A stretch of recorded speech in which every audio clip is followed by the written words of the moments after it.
Good morning, Bryant Hornets. We are your hosts. I'm Emma Sanders. And I'm Caden Kirkendall. And this is Hive Vision.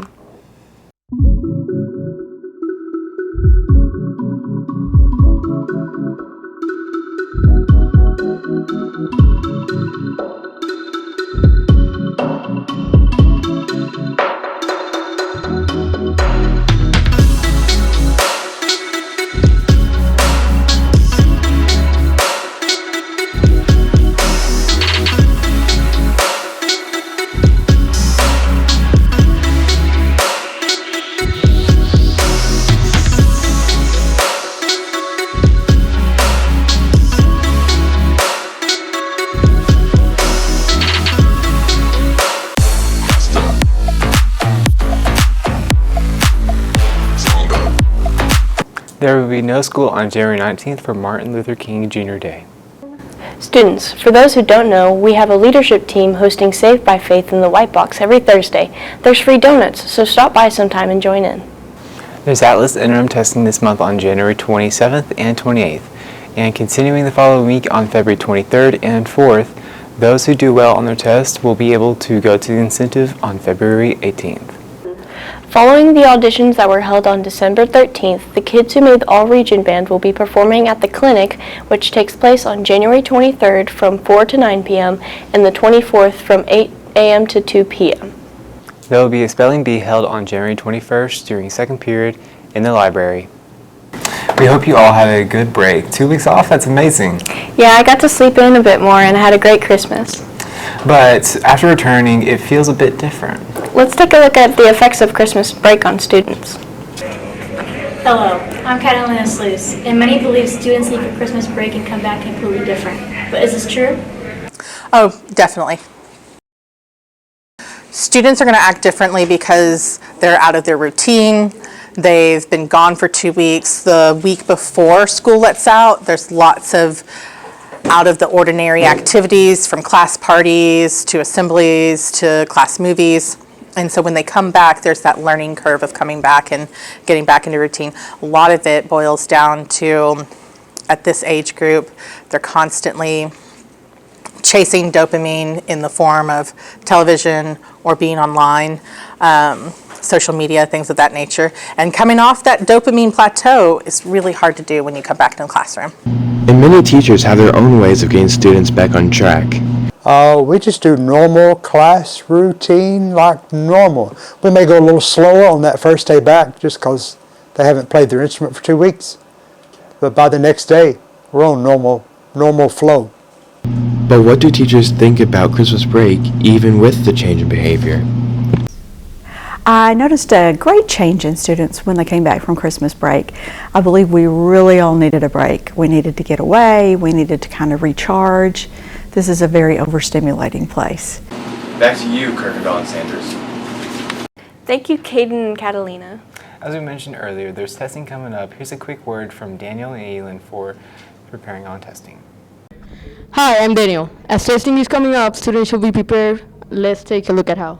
There's a lot of behind-the-scenes work that goes into getting our ready for the Atlas test. I know our counselors spend a ton of time doing it. They're kind of our test coordinators here at this building. Getting rooms ready, dividing the students up, making sure everybody's in the rooms they need to be in, is in making sure our testing tickets are ready, all those things like that. They work with Dr. Fee closely on those things. Just to make sure we're prepared for day one, we can step into those classrooms and get started without any problems. I think they're really important for a couple different reasons. For the school, it's extremely important. It's one of the ways that our schools get letter grades. Schools get graded, same as students. And so we obviously want our students to do as well as they can, because that gives us a good representation of how our school's doing, how our teachers are doing. And then the second thing is it gives a good idea of kind of where our students are as along their educational path. Thank you for that. I can't wait to do the incentives in February. Let's see a word from Faith on our Blue and White Spotlight of Banal Region. Hi, I'm Faith Hansen, and as previously mentioned, band had their all-region auditions recently, but not many people know what that is or what that process is like. Let's learn about it. All region, the students are given 3 etudes or 3 exercises that they have to learn, plus about 14 scales, and then we work on those after school. And then we went to Joe T. Robinson Middle School, and we had all region auditions. For example, all the flutes from this part of the state auditioned on those 3 exercises and those scales, and then they ranked those children according to their scores, and then they made 2 all-region bands from that. Highest scores in first band, next scores in second band, and then if you didn't make it, you don't make it.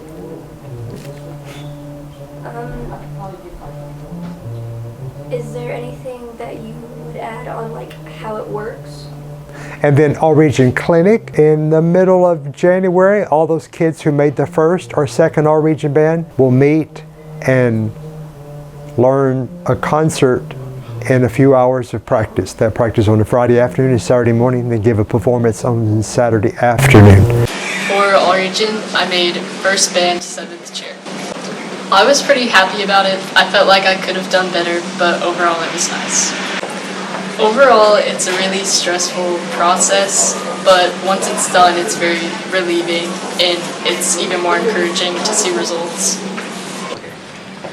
I placed second chair first band in all region, and I think I was able to place that because I was able to remain confident in myself, and I also made sure just to practice a lot and, not over practice because that's not good.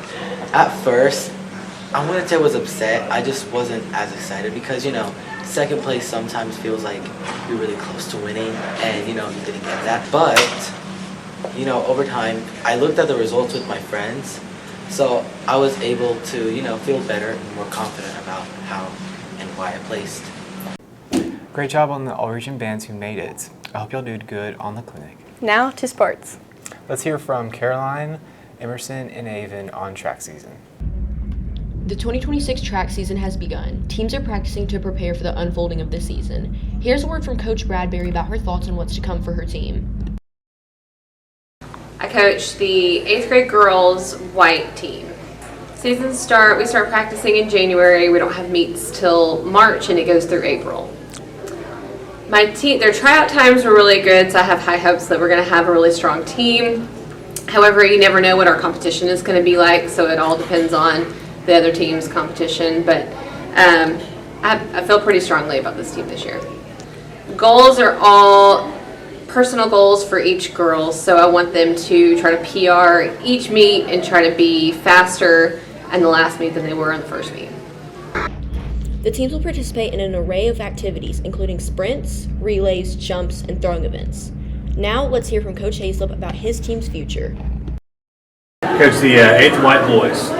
We should be pretty good. We got a good combination of endurance and speed built up, so they should do pretty well. A lot of it's going to depend on how well they adapt to their conditioning and practicing early. And then big deal is how they open up to competition. Really, it's just to get better each day. They need to learn how to compete. And the big part of track is you have to fight the battle within yourself. So they're going to have to learn how to do that. It's not like a normal team sport where you get to lean and rely on one another. You have to. It's all here. You have to do it yourself. The track season is in full swing, with the first meet scheduled for March 2nd. With their screen time over the break. Here is one of the students we asked about how much time he spent on his device. I would say over the entirety of the thing, I was on a road trip, and so I spent a lot more time than usual. I would say about 8 or 9 hours total, because I was on the road. We also asked him if he took any breaks during his road trip.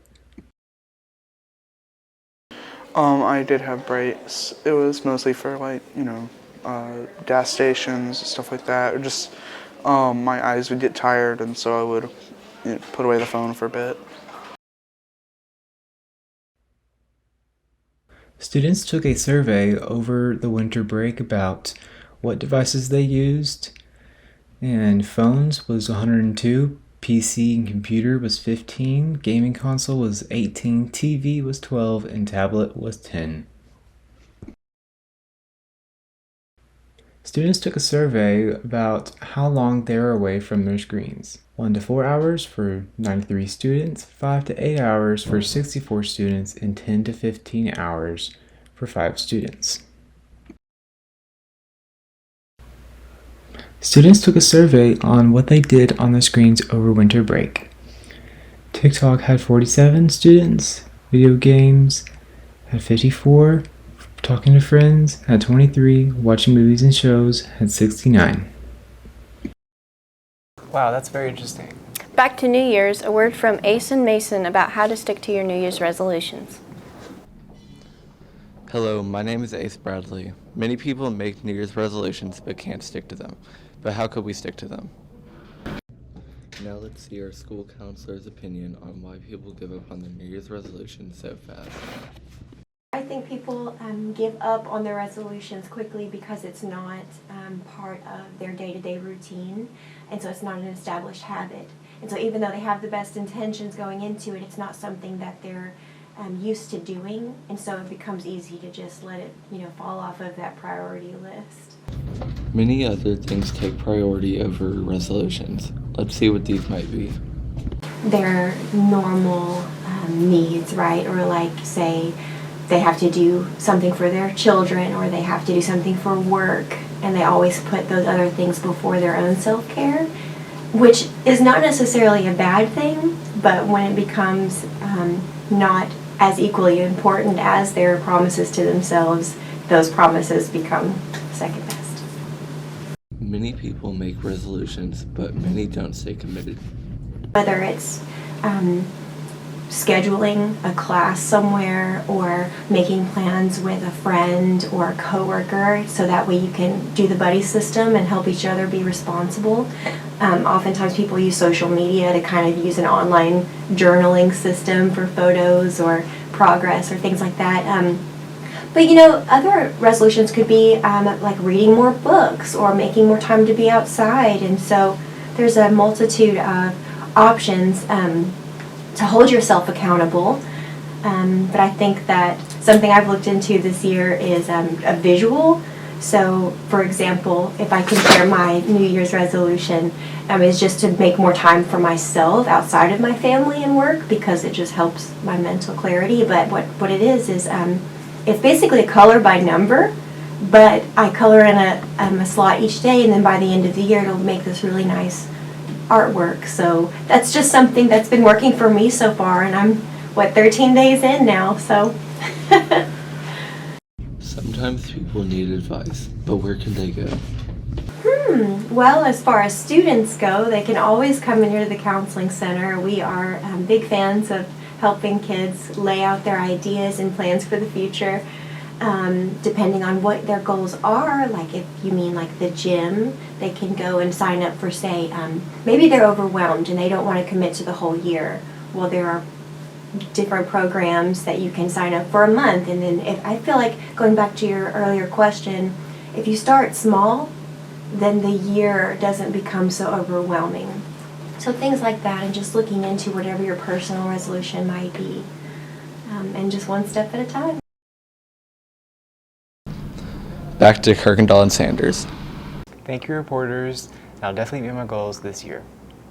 Well, I'm Emma Sanders. And I'm Kaden Kirkendall. And this is Hive Vision. See you next time.